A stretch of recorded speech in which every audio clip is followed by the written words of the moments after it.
সংবিধান সংস্কারের রায় দিয়েছে। আমি জিজ্ঞেস করতে চাই, 70% জনগণ সংবিধান সংস্কারের জন্য যে রায় দিয়েছে তার ভিতরে আপনারা কি না জেনে না বুঝে রায় দিয়েছিলেন? অতএব তারা বলতে চায় এদেশের জনগণ বোকা, আর আমরা হলাম জ্ঞানী জনগণ, না জেনে না বুঝেই তারা রায় দিয়েছে।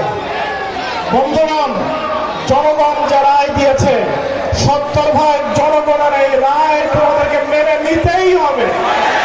এই রায় মেনে না নিলে আগের যারা তাদের যে পরিণতি হয়েছে সেই একই পরিণতি ভোগ করতে হবে। সে সময় খুলনার আইন শৃঙ্খলা পরিস্থিতি, মসজিদের ভিতরে ঢুকে গুলি করে মানুষকে আহত করা হচ্ছে। আজকে সারা দেশে রিপোর্ট হচ্ছে যে এই কদিনের ভিতরে গত 6 তাদেরকে হত্যা করা হয়েছে।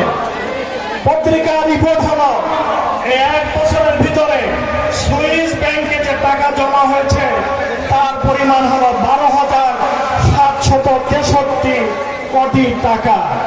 এই টাকা কারা বিদেশে পাঠাচ্ছে তাদের নাম প্রকাশ করুন। কারা দেশের জনগণকে কষ্ট দিয়ে এই কোটি কোটি টাকা, লক্ষ কোটি টাকা বিদেশে পাঠাচ্ছে তাদের নাম প্রকাশ করুন।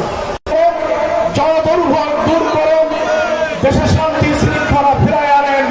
খুলনা সহ দক্ষিণ অঞ্চল উন্নয়নের রোডম্যাপ হিসাবে এটাকে গ্রহণ করুন।